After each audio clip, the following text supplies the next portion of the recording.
This is now loading for the week of September 16th, 2013.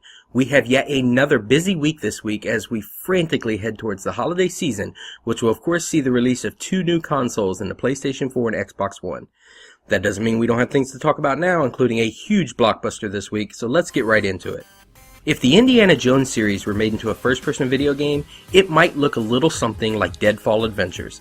Set in the late 1930s, you play as an adventurer named James Lee Quaterman and are charged with escorting a U.S. agent and former colleague of yours to an Egyptian temple to retrieve an ancient artifact. Now, common sense should tell you, things aren't likely to go exactly as planned, and rather than being a straightforward job, you're going to end up traveling the globe on a massive treasure hunt. Deadfall Adventures features both intense action and puzzle-solving gameplay that aims to keep your brain working just as hard as your reflexes. We don't usually talk about mobile game releases here each week, but how can we ignore the release of Angry Birds Star Wars 2? The new installment in Rovio's blockbuster franchise features more than 30 playable characters that span both the light, or the bird side, and the dark, also known as the pork side.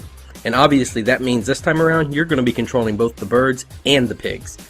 Those of you who are really into the Angry Birds experience can utilize the Hasbro Telepod technology and summon specific birds into your game by placing specially purchased action figures on your mobile device of choice. Now, it's only a matter of time before this game gets ported over to the various consoles like the 360 and Vita, but until then, you can get it on both the iOS and Android. Platinum Games, the minds behind cult classics like Bayonetta and Mad World, are crafting an entirely new gaming genre on the Wii U this week with The Wonderful 101.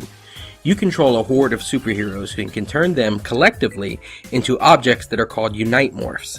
The more superheroes that you gather along the way, the bigger and stronger your morphs become. Transforming your heroes requires you to draw out a shape on the Wii U gamepad's touchscreen. For example, doodling an L shape will craft a Unite Morph that's something like a gun, while a squiggly line might spawn a whip. It's a very unique and original adventure that has been garnering positive reviews thus far, including our own, which scored it 8 out of 10. Racing fans can join the ranks of Team Hot Wheels this week and compete for the title of World's Best Driver. You'll compete in more than 70 thrilling events spread all across the world with a variety of vehicle types. You'll be cruising through the Andes on motorbikes, freestyling across skyscrapers in Shanghai, and even testing your drifting skills on an aircraft carrier cruising in the South Pacific. All of the game's vehicles are completely customizable, allowing you to make them your own as you make a name for yourself among the world's most elite drivers. Side-scrolling beat-em-ups continue to make a comeback as yet another title hits both the Xbox Live Arcade and PC this week with Foul Play. As the demon hunter Baron Dansforth, players will set out on an adventure that is set on the stage, literally, where your performance is judged by a very critical crowd. The game consists of numerous acts that span the globe and features both local and cooperative multiplayer. We reviewed the game earlier this week for the PC and gave it a 9 out of 10, citing it having a great sense of humor and excellent action gameplay. Make sure you don't let this one get lost in the shuffle. Arguably one of the most controversial releases in the Legend of Zelda series, Wind Waker was definitely a big change of pace for Nintendo's classic franchise when it launched on the GameCube way back in 2003. The game played and felt just like the classic 3D Zeldas fans had grown to know and love, but a drastically different art style that resembled more of a cartoon than a traditional Hyrulean adventure divided fans at first sight. The game itself, however, went on to become one of the best rated games of the series and an icon for its generation. Nintendo is giving that game the full HD makeover treatment for its 10th anniversary this week, and it will be released digitally for the Wii U.